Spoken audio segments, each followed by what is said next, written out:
नमस्कार, आप सभी का स्वागत है हमारे YouTube चैनल एक कहानी पर। दोस्तों, आज की कहानी है अम्मा तुम्हारी गलत ज़िद के कारण मैं अपना घर नहीं टूटने दूंगा।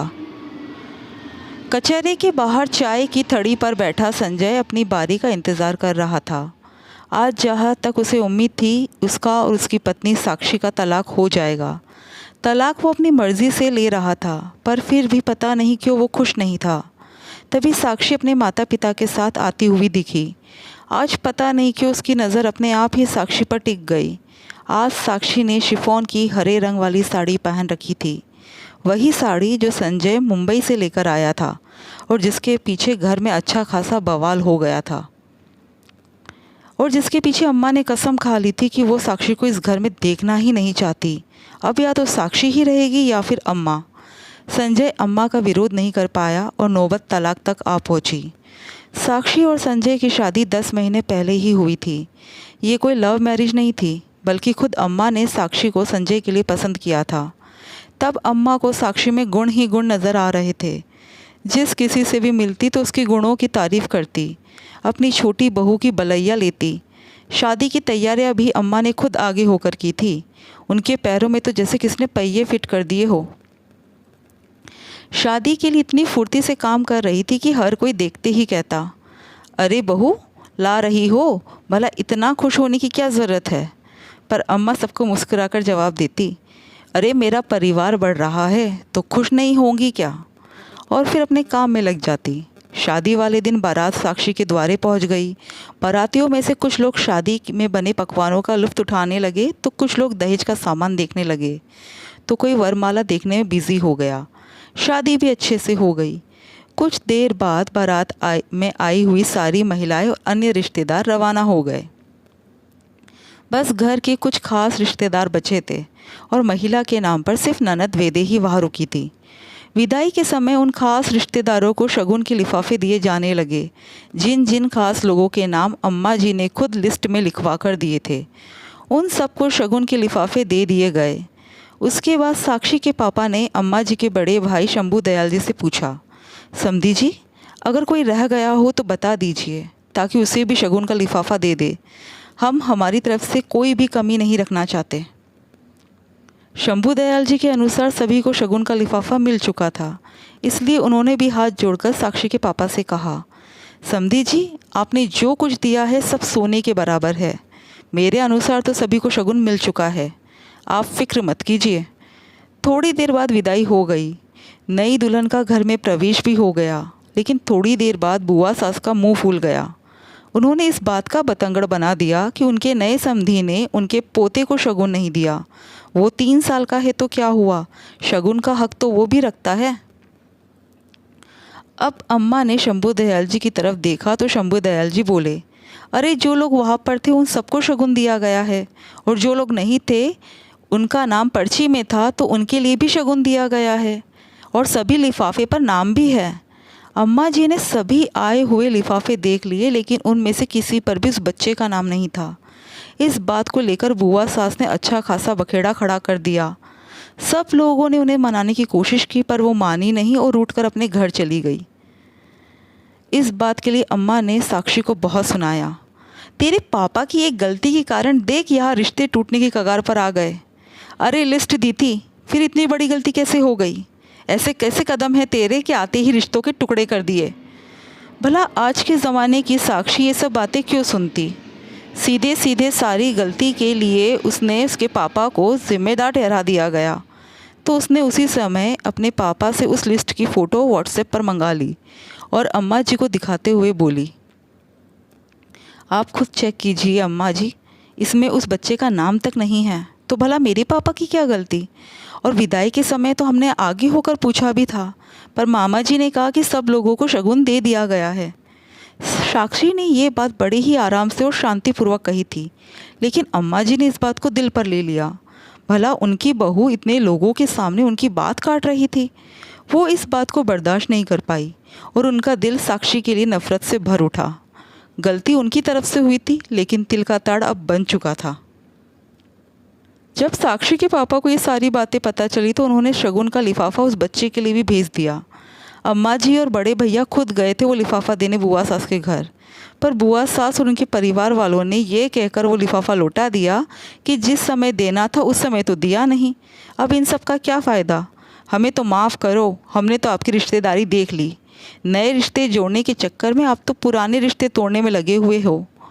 उस रिश्ते में गांठ पड़ चुकी थी और इन सब के लिए अम्मा जी साक्षी को ही जिम्मेदार ठहरा रही थी, जबकि साक्षी की कहीं से कहीं तक कोई गलती ही नहीं थी। जब इंसान किसी के लिए अपने दिल में नफ़रत बैठा लेता है तो उसकी अच्छी बात भी उसे बुरी लगती है, उसकी अच्छाइयों में भी हमेशा कमियां ही नज़र आती है। ऐसा ही कुछ अम्मा जी के साथ हो रहा था। अब तो साक्षी कोई भी काम करती तो अम्मा जी को उसमें कमियां ही कमियां नज़र आती।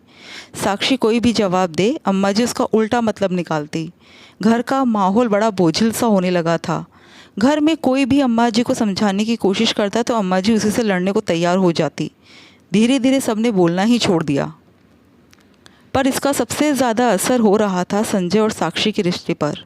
अम्मा जी साक्षी की हर छोटी छोटी बात को तिल का ताड़ बनाकर संजय के सामने पेश करती। इस कारण 1 महीने की शादी में ही दोनों में आए दिन अब बहस होने लगी थी। उस दिन बात कुछ भी नहीं थी। संजय 2 दिन के लिए मुंबई गया हुआ था। वहाँ से आते समय वो सबके लिए कुछ ना कुछ खरीद कर लाया था। उस दिन भाभी के घर में कोई प्रोग्राम था तो भैया भाभी और वेदे ही वहाँ गए हुए थे। घर में अम्मा और साक्षी ही थे। साक्षी के लिए वो हरे रंग की शिफॉन की साड़ी लेकर आया था जो साक्षी को बहुत पसंद आई थी। संजय का फ़ोन आ गया तो फ़ोन पर बात करता हुआ बाहर आ गया। उस समय साक्षी अंदर कमरे में आईने के सामने खड़ी होकर उस साड़ी को लगाकर देख रही थी। ये देखकर अम्मा ने तंज कसा, हाँ हाँ भाई, पहन लो नई साड़ी, बाप की तो शगुन देने की औकात नहीं है। यहाँ मेरे बेटे के पैसे खर्च कराए जा रहे हैं, आखिर फ़कीरों के घर पर क्या देखा होगा। ये बात साक्षी को बहुत बुरी लगी और उसने पलटकर कहा, अम्मा जी, आखिर कब तक आप मेरे और मेरे पापा के पीछे पड़ी रहेंगी। गलती आप लोगों की थी, पर जब देखो आप मुझे सुनाती रहती है। ज़्यादा ज़बान मत चला मेरे सामने।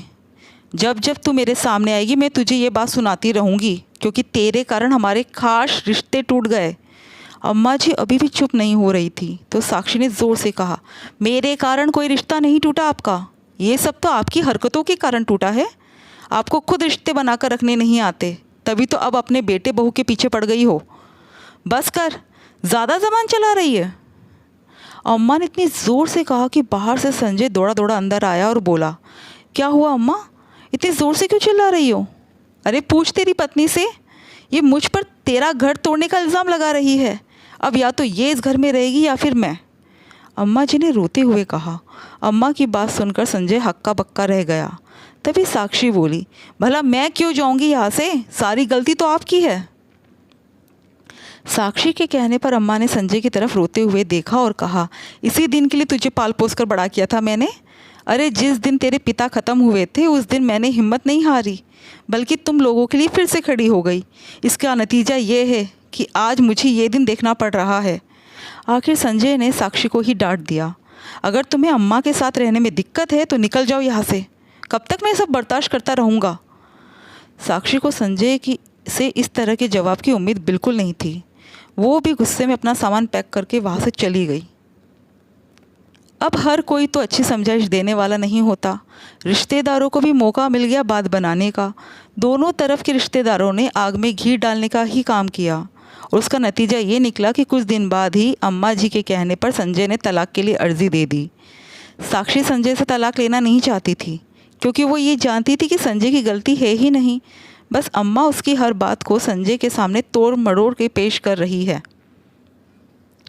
तभी साक्षी की नज़र संजय से टकराई, पर इस बार संजय ने अपनी निगाह दूसरी तरफ नहीं की और ना ही साक्षी ने अपनी नज़रें दूसरी तरफ घुमाई। साक्षी की नज़रें उसे ऐसे देख रही थी जैसे पूछ रही हो, क्या हुआ संजय, आज अकेले कैसे आए हो। सचमुच संजय अपने आप को अकेला ही महसूस कर रहा था। घर का कोई भी सदस्य उसके साथ नहीं आया, क्योंकि जाहिर सी बात है आपको अपनी परेशानी खुद ही झेलनी पड़ती है। परिवार भी कुछ दिन ही साथ देता है। शुरू में तो सबने संजय का पूरा ध्यान रखा, लेकिन जैसे जैसे वक्त निकला सब अपने आप में बिज़ी होते गए। अभी पिछले महीने बड़े भैया भाभी को बेटा हुआ है, तब से किसी का भी ध्यान संजय की तरफ नहीं है। वो कब खाना खा रहा है, कब आ रहा है, कब जा रहा है, उसके कपड़े धुले हुए हैं या नहीं, किसी को कोई लेना देना ही नहीं। घर में सब लोग खुश हैं संजय को छोड़कर। और आज यह फैसले के दिन भी कोई उसके साथ नहीं आया। भाभी घर के काम में बिज़ी थी, अम्मा अपने पोते को खिलाने में बिज़ी थी। वैदेही का तो वैसे भी कॉलेज होता है, भैया का अपना ऑफिस होता है, तो भला किसी के पास संजय के लिए फुर्सत कहाँ। अब उसे समझ में आ रहा था कि जो साथ एक पत्नी रह सकती है या दे सकती है वो कोई नहीं। खैर, अब अंदर से बुलावा आया तो संजय और साक्षी दोनों अंदर गए। तलाक के पेपर पर दोनों के साइन करने के लिए कहा गया, लेकिन संजय के हाथ साइन करते समय कांपने लगे। ये देखकर साक्षी ने पूछा, क्या हुआ संजय, तुम्हारी तबीयत तो ठीक है? संजय ने साक्षी की तरफ देखा और फिर हिम्मत करके कहा, क्या हमारा तलाक लेना ज़रूरी है? साक्षी एक टक उसे देखती ही रह गई, फिर बोली, तलाक मैंने नहीं तुमने मांगा था, और अगर तलाक नहीं लेंगे तो फिर अम्मा, तुम अम्मा की बात छोड़ो, उनके पास उनके बेटे बहू परिवार सब है, पर मैं तो अकेला हूँ। इस बार मैं वो गलतियाँ नहीं दोहराऊँगा जो मैंने उस समय की थी। इसलिए मैं एक बार फिर पूछ रहा हूँ, क्या हमारा तलाक लेना ज़रूरी है? हम नई शुरुआत नहीं कर सकते? मुझे तलाक नहीं चाहिए, पर क्या तुम अपनी अम्मा का सामना कर पाओगे? साक्षी की बात सुनकर वो बिल्कुल चुप हो गया। फिर उसने तलाक के पेपर की तरफ देखा और उन्हें उठाकर फाड़ दिया। वहाँ खड़े साक्षी के माता पिता की आंखों में भी आंसू आ गए। आखिर कौन से माता पिता अपनी बेटी का घर उजड़ते देख सकते थे। साक्षी को उसके माता पिता के साथ भेजकर सबसे पहले संजय अपने ऑफिस के आसपास एक किराए का घर ढूंढने गया। शाम तक किराए का कमरा ढूंढ लेने के बाद उसे ढंग का घर मिल गया। उसके बाद सीधे वो अपने घर गया। अम्मा उस समय अपने पोते को खिला रही थी। संजय को घर आया देखकर अम्मा बोली, मिल गया छुटकारा उस आफत से? संजय ने अम्मा से कहा, मैंने तलाक के पेपर फाड़ दिए, मुझे अपनी पत्नी से तलाक नहीं चाहिए। उसकी बात सुनकर अम्मा बोली, क्यों क्यों नहीं चाहिए तलाक? तुझे कहा था ना, या तो इस घर में वो रहेगी या फिर मैं। अम्मा की बात सुनकर संजय बोला, अम्मा ये आपका घर है, आप यही रहिए। मैंने अपना बंदोबस्त बाहर कर लिया है, मैं साक्षी के साथ वही रहूँगा। अरे ऐसा क्या जादू कर दिया उसने जो तलाक लेने से मना कर रहा है? छोड़ उसे, उसके जैसी 10 मिलेगी। तुझे मेरी बात पर यकीन नहीं है? अरे मैं तेरी अम्मा हूँ, मैंने तुझे पाल पोस के बड़ा किया है, अब तो उसके लिए मुझे छोड़कर जा रहा है। जब तेरे पिताजी, बस करो अम्मा, कब तक इमोशनल ब्लैकमेल करती रहोगी? अम्मा तेरी ज़िद के कारण मैं अपने घर को टूटने नहीं दूंगा। अपने दिल पर हाथ रखकर सोचो, क्या साक्षी ही हमेशा गलत थी? क्यों ज़बरदस्ती मेरा घर बर्बाद करने में तुली हुई हो? तुम तो खुद अपने बहू, बेटे, पोते, पोती में खुश हो, क्या तुम्हें मेरा अकेलापन नहीं दिखता? सब अपने आप में खुश है, पर मैं तो अकेला हूँ। मैं भी अपने परिवार के साथ रहना चाहता हूँ, तो क्या गलत चाह रहा हूँ? बस अम्मा, आप यहाँ खुश रहिए, अब हमें भी खुश रहने दीजिए। कहकर संजय अंदर कमरे में चला गया और अपना सामान पैक कर उसी शाम साक्षी के साथ अपनी गृहस्थी बसाने के लिए रवाना हो गया। दोस्तों, आपको कहानी कैसी लगी कमेंट करके ज़रूर बताइएगा और हमारे चैनल को सब्सक्राइब ज़रूर कीजिएगा। Thank you.